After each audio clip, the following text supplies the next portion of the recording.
Kā uzņemt olbaltumvielas esot vegānam? Pēdējā video es minēju, ka labākie olbaltumvielu avoti ir dzīvnieku izcelsmes olbaltumvielu avoti – gaļa, zivis, olas un piena produkti, jeb visi produkti, kuriem vegāni veikalā iet garām ar milzīgu līkumu. Bet vai šis nozīmē, ka vegāniem nav iespējams uzņemt kvalitatīvas olbaltumvielas? Nebūtu nē. Šis nozīmē to, ka vegāniem ir jābūt nedaudz gudrākiem ar olbaltumvielu uzņemšanu. Ok, bet kāpēc vispār dzīvnieku izcelsmes olbaltumvielas ir labākas par augu izcelsmes olbaltumvielām? Vai tad visas olbaltumvielas nav vienādas? Nē, olbaltumvielas atšķiras divos veidos – to aminoskābju attiecībā un gremošanas pilnīgumā. Aminoskābju attiecība attiecas neaizvietojama aminoskābju daudzumu konkrētā olbaltumvielu avotā. Jo vairāk, jo labāk. Un kas ir neaizvietojamās aminoskābes? Tās ir aminoskābes, kuras tos ķermenis nespēj sintezēt, tāpēc tās ir jāuzņem caur uzturu. Dzīvnieku izcelsmes olbaltumvielās visas 9 neaizvietojamās aminoskābes ir nepieciešamas daudzumos, kamēr augu izcelsmes olbaltumvielās nav. Vienīgi izņēmumi ir sojas produkti, kvinoja, amarants, čija sēklas un kaņepju sēklas. Un gremošanas pilnīgums attiecas uz to, cik pilnīgi tos ķermenis spēj izmantot visas uzņemtās olbaltumvielas. Ja arī uz iepakojuma rakstīts 30 gramu olbaltumvielu, tas nenozīmē, ka tos ķermenis arī saņem visus 30 gramus olbaltumvielu. Kāpēc?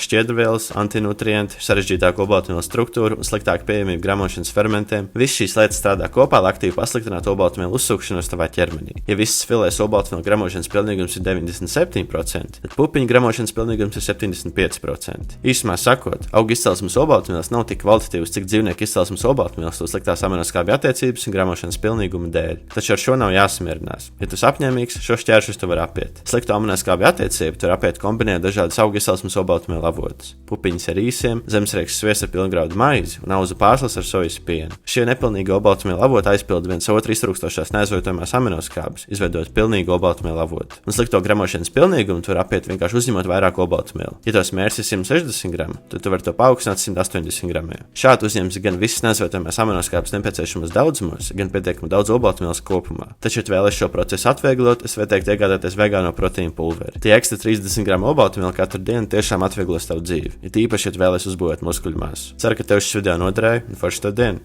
Čau!